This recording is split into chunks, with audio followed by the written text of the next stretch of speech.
प्रणाम, नमस्कार। बहुत स्वागत है आपका उस कार्यक्रम में जिसका नाम है हे प्रभु आनंद दाता। और आज इस कार्यक्रम में एक महत्वपूर्ण विषय जिस पर हम चर्चा करने वाले हैं, उस पर काफ़ी सुझाव संदेश हमको मिलते हैं और ऐसा ही एक संदेश अभी हमें मिला है हमारे विद्वान वक्ता जी के माध्यम से। और ये मुझे भी कई लोग इस बात को लेकर कह चुके हैं और हर वरिष्ठ पीढ़ी अपने बच्चों के भविष्य को लेकर चिंतित अधिक रहती है, आश्वस्त थोड़ी सी कम रहती है। तो दीक्षा की आवश्यकता या दीक्षित होने की आवश्यकता दोनों पीढ़ियों की है। अगर दीक्षा वरिष्ठ पीढ़ी की सबल और मजबूत है तो वो निश्चिंत होगी। अरे नहीं, वो आपको लग रहा होगा कि बालक हमारा शरारती है, वो है बड़ा गंभीर। अब बालक बानर एक समाना, बचपन है, पत्थर मार दिया होगा, गेंद से आपका कांच टूट गया होगा, उसकी बॉलिंग का बड़ा शौक है उसको। इस तरह की चीज़ें घटती हैं। लेकिन जहाँ संदेह है वहाँ अगर एक कंप्लेंट बच्चे की आ गई, ओहो अरे रे मैं बहुत माफ़ी चाहती हूँ कि पता नहीं क्यों आजकल बड़ा इसका ट्रैक ही बदल गया है, स्कूल से आता है तब भी चुप रहता है, गुस्सा ज़्यादा करने लगा है। तो दीक्षा की आवश्यकता दोनों पीढ़ियों की है, लेकिन फिर भी निश्चित तौर पर, क्योंकि अगर वरिष्ठ पीढ़ी दीक्षित होगी तभी तो वो दीक्षित करेगी अपनी कनिष्ठ पीढ़ी। आज हम इसी विषय पर आप समझ गए होंगे, क्योंकि वरिष्ठ पीढ़ी की ये वरिष्ठ पीढ़ी से ये मतलब नहीं है सफ़ेद बाल वाले बुजुर्ग लोग, ये हम उन दंपत्तियों की भी बात कर रहे हैं जिनकी उम्र 30 से 35 वर्ष है और जिनके बच्चे 1 से लेके 3 वर्ष के हैं। यानी आप कह सकते हैं पूत के पांव पालने में दिख जाते हैं। बच्चे का गुस्सा 1-1.5 वर्ष से समझ में आने लगता है। वो बाल खींचता है, अपने खुद नाराज होता है, क्षुब्ध होता है, सामान फेंकने लगता है, खिलौने तोड़ने लगता है। संस्कारों की दीक्षा यही बहुत महत्वपूर्ण हो जाती है। हमारे यहाँ तो इसीलिए गर्भाधान के संस्कार तक बताए गए हैं और उनके बारे में बड़े वैज्ञानिक आधार के साथ भी हमने पश्चिम की थीसिस और थ्योरीज़ को देखा है कि जिस समय गर्भधारण की स्थिति हो तो उस समय माता को बहुत ही शांत चित्त के साथ, बहुत ही आत्मविश्वास से भरा और आध्यात्मिक चिंतन रखना चाहिए। और माता ही कैसे रखेगी अगर जो जीवन साथी हैं, पिता महोदय हैं, अगर वो सप्लीमेंट नहीं करेंगे, अब वो बाहर का सारा तनाव लाकर घर में उड़ेल देंगे, तो वो पत्नी जो कुछ महीनों बाद एक संतान को जन्म देने वाली है, पुत्र या पुत्री को, उसका तनाव भी बढ़ेगा। तो ये दीक्षा, संस्कार, इसमें माता पिता की भूमिका, ग्रैंड पेरेंट्स की भूमिका और सबसे केंद्र बिंदु है बच्चा। और बच्चा सिर्फ अपने परिवार का ही अवलंबन नहीं है, वो समाज का और प्रदेश का और राष्ट्र का भी अवलंबन है। तो देखिए कितनी महत्वपूर्ण कड़ी है जिसको कई बार हम देख नहीं पाते और कई बार हमारी सीमा के बाहर है। जैसे एक झुग्गी बस्ती है, एक निर्धन बस्ती है, अब वहाँ संस्कारों की यात्रा कहाँ से आरंभ हो? तो यहाँ समाज महत्वपूर्ण हो जाता है, सरकार महत्वपूर्ण हो जाती है कि आप अपनी भूमिका को यहाँ केंद्रित करें। सक्षम लोग तो कर पाएंगे, लेकिन जो सक्षम नहीं हैं उनसे कैसे संस्कारों की अपेक्षा हम करें, जिनकी सुबह ही इससे होती है कि आज रोटी कहाँ से मिलेगी।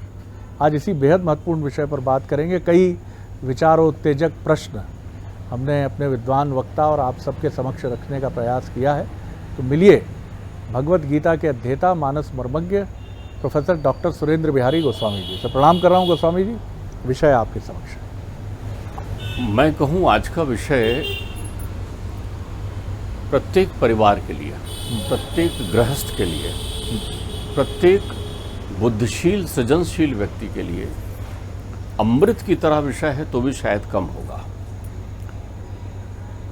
हमारे यहाँ आपने देखा होगा, हमारे यहाँ परमात्मा के अवतरण के किस्से हैं। हम परमात्मा के प्रकाट्य का वर्णन तो करते हैं, लेकिन उनकी पुण्यतिथियों का वर्णन नहीं करते, जो होती नहीं, क्योंकि परमात्मा जो हैं प्रकट होते हैं और चूंकि वो आत्मा में रमण करते हैं इसलिए अनादि अखंड अच्छेद होकर के विलुप्त हो जाते हैं। लेकिन परमात्मा के प्रकट के साथ हमें राम कृष्ण का बचपन भी सुनाया जाता है, हमारे घर में लड्डू गोपाल बैठे हुए हैं जिनकी पूजन का विधान बताया जाता है। हमारे अंतर्चित्त में आप देखेंगे कहीं कथा श्रवण हो रही है, भागवत जी चल रही है, तो किसी के यहाँ पूछते हैं छोटा बच्चा है क्या, उसको कृष्ण बना कर लाते हैं, उसको वैसे ही ले जाते हैं जैसे वसुदेव ले जा रहे थे। कितने भावों का निर्माण किया जाता है हमारे परिवेश में, ताकि आप इन भावों से अपने बच्चों को परिचित करा सकें, उनके अंतर्चित्त में शुचिता ला सकें। जब भी आप अपने घर में बाल गोविंद, बाल मुकुंद या बाल श्री राम का पूजन करते हैं, तो कभी आपने बाल गोपाल की तरफ नजर डाला?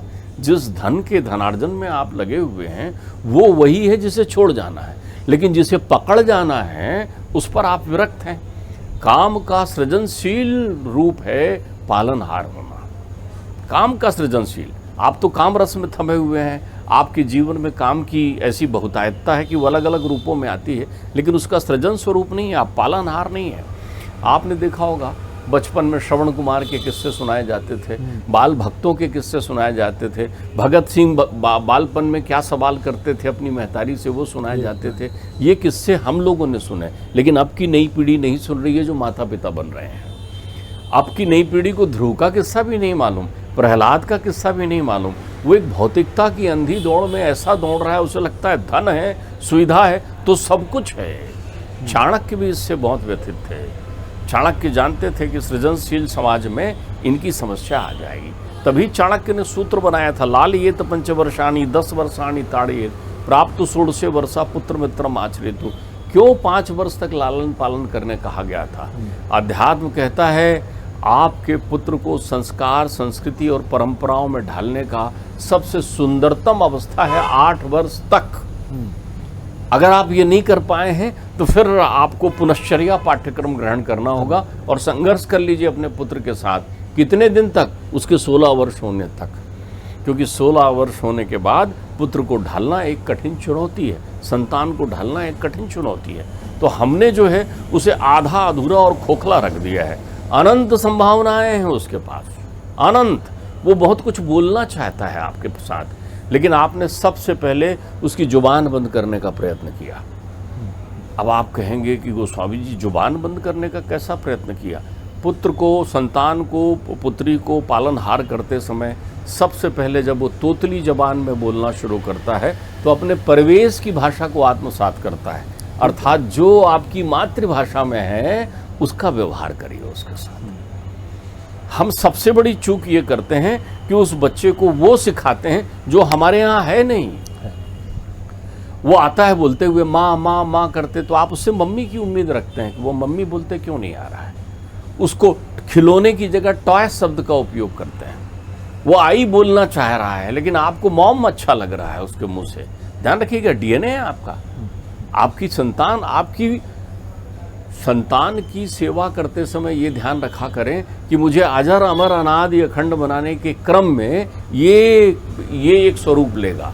जब यहाँ एक प्रश्न है जी। मेरी भी परवरिश उस परिवेश में हुई जहाँ माता पिता बच्चे को स्वच्छंद छोड़ते थे। मुझे लगता है आप भी उस पीढ़ी से हैं जहाँ माता पिता का ये दबाव नहीं था कि तुम इतने बजे आओ, ये परीक्षा IIT जी की परीक्षा के लिए कोचिंग 8वीं से शुरू कर दो। भौतिकतावादी नज़रिए से जब से हमने पालन पोषण अपनी संतान का आरंभ किया है, संस्कारों को तिलांजलि दी है क्या? देखिए, आपने इतनी सुंदर बात कही है, ये मूल प्रश्न आपने उठाया है, लेकिन इसमें ध्यान रखिएगा, जो भौतिकता आज नहीं है वो उस जमाने में हमारे साथ थी। दुनिया की सारी सुख सुविधाएं हमारे सम्मुख रहा करती थी, वो हाथों हाथ लेकर हमको, तो जमीन में ही नहीं उतारते थे हमको, कितनी बड़ी सुख सुविधाएं थी। लेकिन यहाँ अभी मेरी बात इसी सिद्धांत पर चल रही, आधा अधूरे का अर्थ होता है हमने अपने परिवेश को भुलाकर उनकी शिक्षा ग्रहण कर ली। क्योंकि हम जब स्कूल में गए थे ना, तो हमने देख लिया था कि पाश्चात्य देश वो हैं जहाँ बच्चे को बोलते हैं सुनो तुम्हें जो करना है करने दो, कुछ मत कहो, कुछ टोको मत, बच्चे को जो दिशा चाहिए वो लेने दो। तो हमारा बच्चा भी आधा अधूरा बच्चा जो बोल नहीं सकता अपनी भावनाओं को, क्यों? रट के पढ़ रहा है अंग्रेजी, घर में मराठी बोलता है, तेलुगु बोलता है, तमिल बोलता है, हिंदी बोलता है, लेकिन आप तो उससे संवाद वो भी नहीं कर रहे हैं और खुद भी नहीं कर रहे हैं। आप खुद भी उन भाषाओं में नहीं ढले हैं जो आपकी मातृभाषा को भी आप गड़बड़ कर रहे हैं। अपनी मातृभाषा आप तो अपने घर में बोलते हैं, लेकिन आप बच्चे से ये प्रतीक्षा करते हैं कि वो खिलौना मत बोले, टॉयज बोले, वो पिताजी माँ ना बोले, जो आपकी संस्कृति का अंग है। तो आपने अपनी संस्कृति को तिलांजलि देना शुरू किया। मैं आपको बताता हूँ, मैंने अलग अलग धर्म दर्शन में सिद्धांत देखे।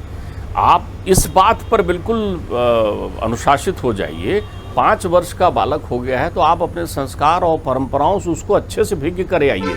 आप जिसको भी मानते हो, जैन धर्म दर्शन में वो अक्षत लेते हैं हाथ में और सवेरे स्नान करके उनका बंधा हुआ काम है कि तुमको मंदिर जी जाना है दर्शन करने के लिए। तो एक बच्चा जो है अक्षत लेके मंदिर जी दर्शन करने जाता है। जहाँ पर सनातन संस्कृति की और गुण मीमांसा है, वहाँ बोलते हैं बिना नहाए आपको नाश्ता नहीं करना है। उनके परिवार में अगर ये प्रक्रिया है तो वो बाल भोग ग्रहण नहीं करेगा, स्नान करेगा ही। ये अभ्यास आ जाता है। आप जिसको भी मानते हो, आप अपने साथ उनको, एक बच्चे को प्रलोभन देते हैं, देखो तुम अगर वो होमवर्क करोगे तो हम तुमको सिनेमा देखने ले जाएंगे, देखो ये चॉकलेट देंगे, होमवर्क के लिए प्रलोभन दे रहे हैं। ये प्रलोभन कहो कि सुबेरे उठ के अगर स्नान नहीं करोगे तो हम तुमको चॉकलेट नहीं देंगे, माता पिता दादा दादी को प्रणाम नहीं करोगे तो ये नहीं करेंगे, ठाकुर जी को नमस्कार नहीं करोगे। ये आपको बालपन से करना है, सहजता के साथ, खेल खेल में। लेकिन आप व्यस्त हैं किस में, जिसे छोड़ जाना है। ये है आपका अक्ष लिए हुए आगे चलेगा दुनिया में। और जब आप उत्तरार्ध में जाएंगे तो तुम्हारा जीवन स्वर्ग में बनेगा या नर्क में, वो ये तय करेगा। ये तय करेगा। कितनी बड़ी भूल कर रहे हैं थोड़ी सी प्रक्रिया के लिए। तो सबसे पहले, यदि आपने अपनी परंपराओं को ग्रहण नहीं किया है, आपकी जो भी परंपरा हो, आप जिसको भी मानते हो, उसके अंतर चित्त में श्रद्धा अग्नि समद्धते श्रद्धा होते हवि। आप उसे बताइए। हमारे यहाँ तो रामचंद्र जी प्रातः काल उठकर रघुराई उनकी दिनचर्या बता रहे हैं, माता पिता को प्रणाम कर रहे हैं, गुरु को प्रणाम कर रहे हैं। आप ये कराइए। आप उसे चाहे जिस भाषा की स्कूल में भेज रहे हो, आपको लगता है कि उस भाषा को अब जमाना निकल गया है इसका, सारी भाषाओं में श्रेष्ठतम भाषा हो गई है हमारे देश की भाषा, जो उपभोक्तावादी क्रांति का परिचायक है आपके यहाँ। लेकिन मैं यहाँ भाषा की वैमनस्यता नहीं कर रहा हूँ। आप उसके साथ अधिकतम संवाद अपनी मातृभाषा और अधिकतम व्यवहार अपनी परंपराओं के अनुकूल करिए, उसमें संकोच मत करिए। यहाँ सर एक और जो बात मैंने रखने की कोशिश की आपके समक्ष, एक बार फिर उसको विचारण के लिए रख रहा हूँ।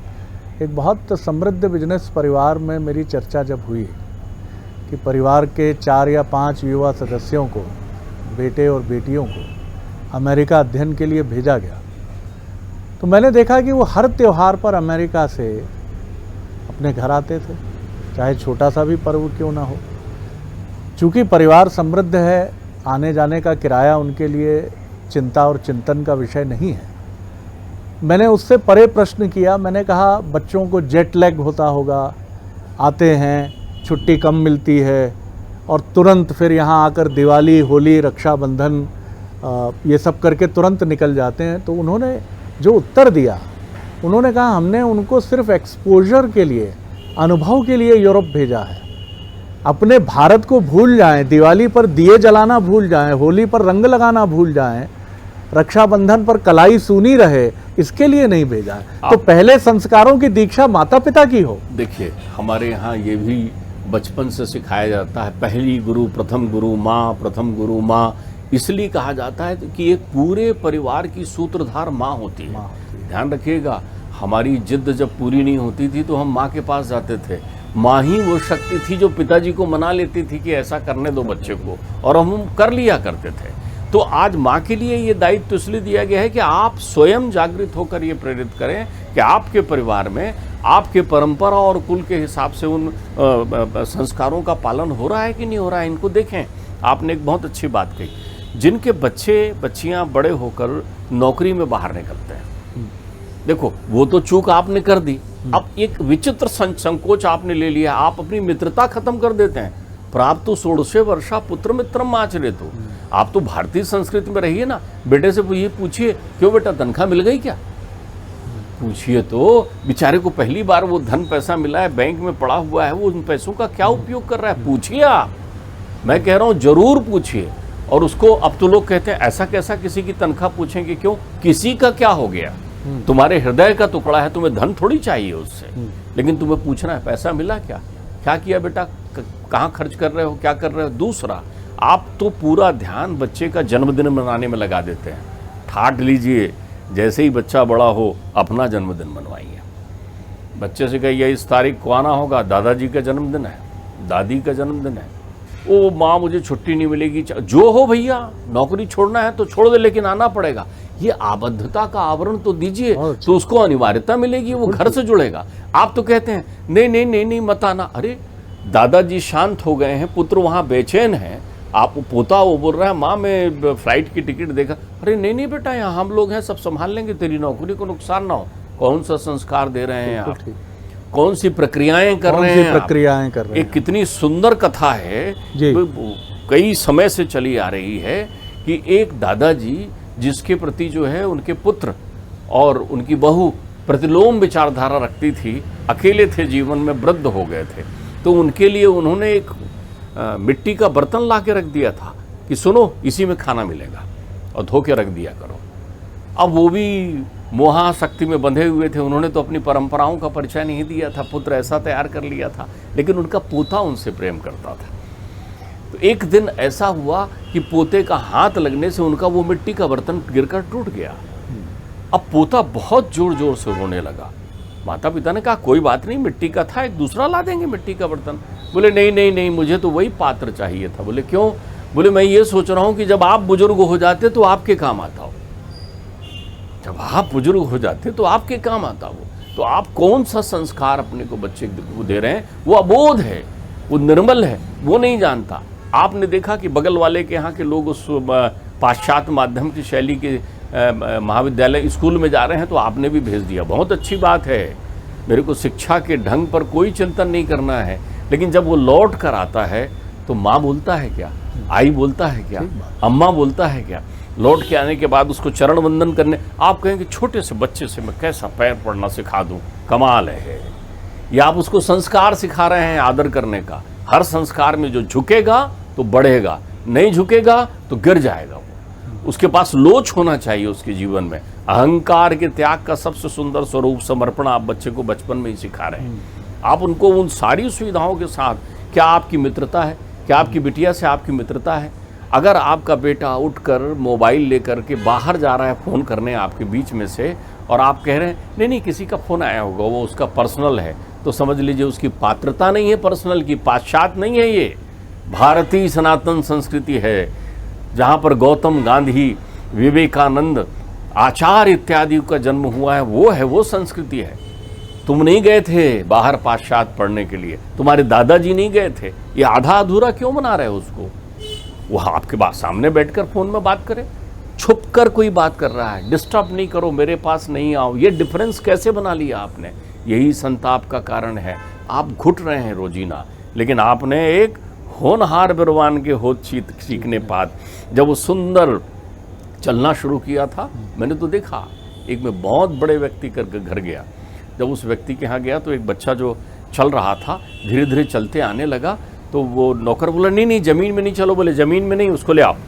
वो हमारे साथ बैठाकर उसको अपने बगीचे में ले गए, वहाँ बोले यहाँ इसको खेलने दो। बोले साहब ये कंकड़ पत्थर इसको गड़ेंगे, यहाँ धूल है। अरे धूल में खेलने दो। वो चूचू का जूता पहनाकर आपने उसको आधा अधूरा बना दिया। आप देखिए, एक दिन आप अपने बेटे से संवाद करके देखिए जो 5-7 साल का हो, वो कौन सी भाषा बोलता है आप देखिए तो। क्या वो अपनी भावनाओं को प्रकट कर पा रहा है? नहीं, क्योंकि आपने उसको विरक्त कर दिया। तो संस्कार, परंपराएं, भाषा, सानिध्य, ये सब आपको सतत बच्चे को प्रदान करना होगा। 8 वर्ष की आयु तक तो अनिवार्यता, और अगर आप चूक गए हैं तो 8 से 16 तक एक बार बन जाने दीजिए उसको। देखिए, इसको अगर एक शब्द में कहें तो बच्चे को आप सहज रखिए ना।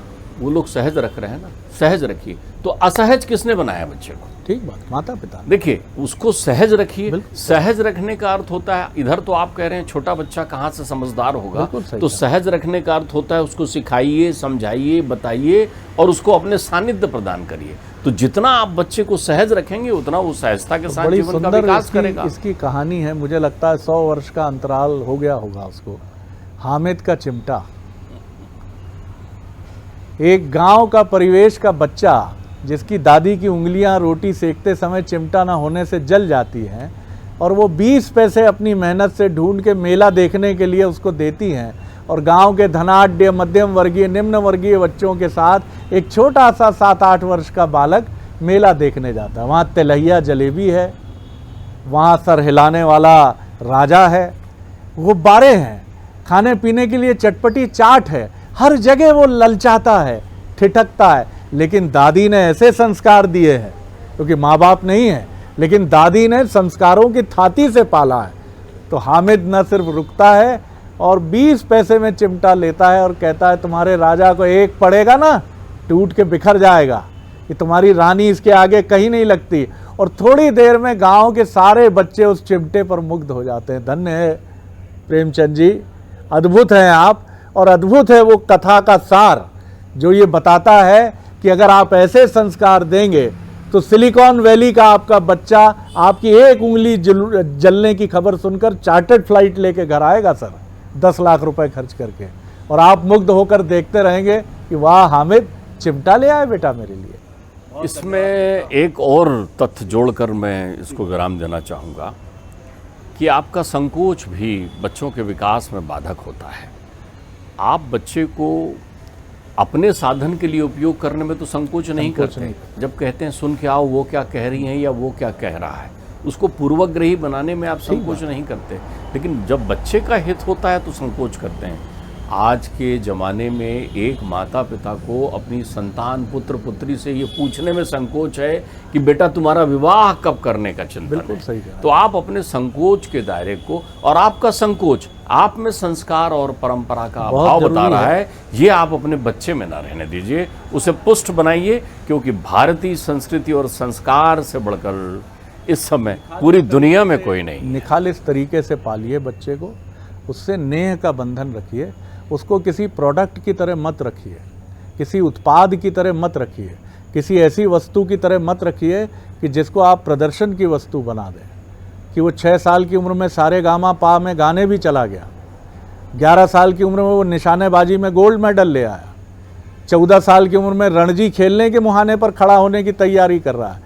इसी प्रोडक्ट के चक्कर में बच्चा मशीन होता चला जाता है, माता पिता से उसके संबंध टूटते हैं। उसको घड़ी घड़ी याद दिलाइए कि सबसे बड़ी कड़ी है दुनिया में परिवार। परिवार है तो सब कुछ है। और वो एक बड़ा सुंदर गाना है, मुझे बड़ा पसंद है, अपने तो अपने होते हैं, बाकी सब सपने हैं, अपने अपने होते हैं। ये क्या उसको पता है? पूछिए माता पिता अपने बच्चे से, उसको ये पता है कि अपने क्या होते हैं? कि उसके लिए IIT जी, मेडिकल, इंजीनियरिंग, IAS, राज्य प्रशासनिक सेवा, यही सपने हैं, बाकी सब फर्जी है। पूछिएगा ज़रूर। बहुत धन्यवाद गोस्वामी जी। अगले एपिसोड में एक और विषय लेकर उपस्थित होंगे। प्रणाम।